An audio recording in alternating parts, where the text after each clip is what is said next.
La idea principal en estas semanas es que el jugador pierda lo menos posible el grado de condición física que tiene ahora.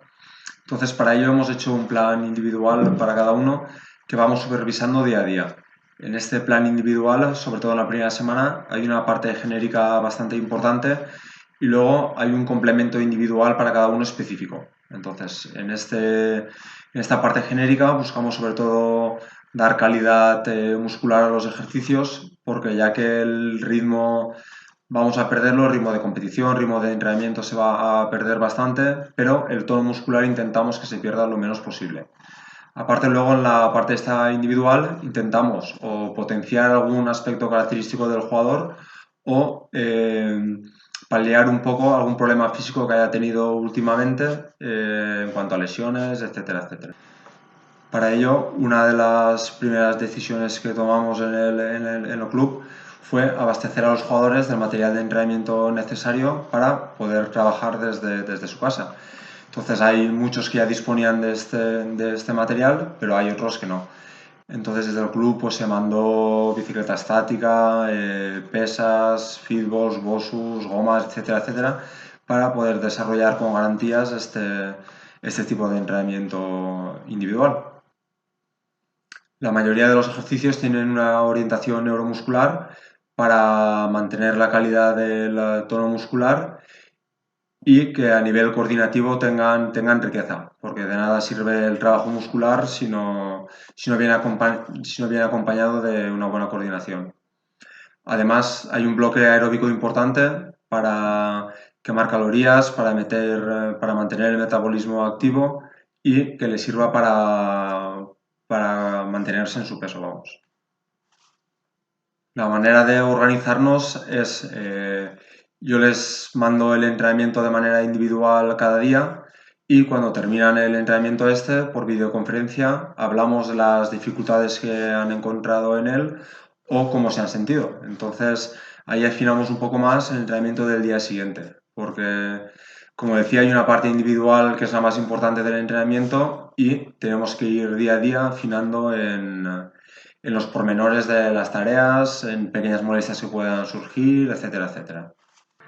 Bueno, en este sentido, yo creo que lo más importante es hacer caso a lo que dicen los psicólogos. Es decir, de levantarse a una hora prudente, tener unos horarios como harías un día normal, no estar todo el día con pijama, tener una vida más o menos activa. Entonces, en este sentido yo recomiendo, hay bastantes vídeos en internet sobre clases de aeróbic, por ejemplo, que sin material y sin nada, pues hacer solo o en pareja, pasar un rato entretenido, echar unas risas, como por ejemplo aprender a bailar, que aunque parece que sea una chorrada, pero mira, siempre es buen momento y estarás activo, te reirás, pasas un rato entretenido y será más llevadero todo esto. Respecto a la mejor hora para hacer ejercicio físico, hay gente que piensa que es mejor por la mañana, otros por la tarde. Yo pienso que cada uno tiene un horario bueno, eso es personal. Hay gente que tiene organizado el día de una manera, tiene otras prioridades, entonces, como os digo, cualquier momento es bueno para hacer ejercicio, para moverse. Y si, como os decía antes, es bailando, haciendo aeróbic, echar unas risas, pues perfecto.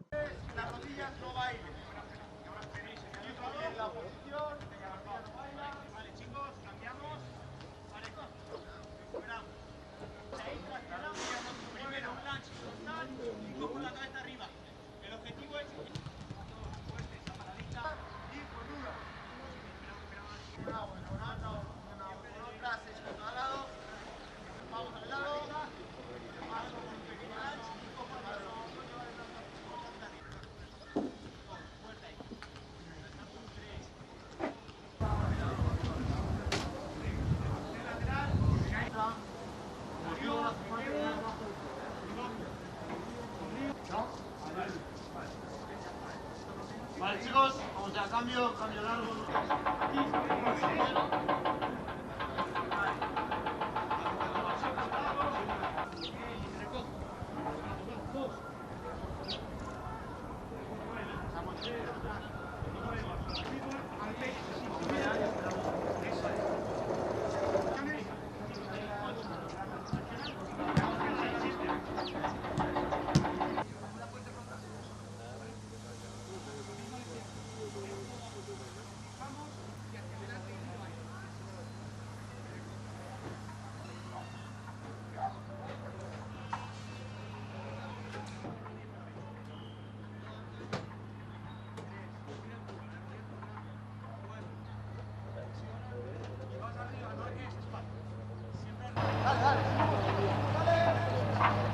Venga.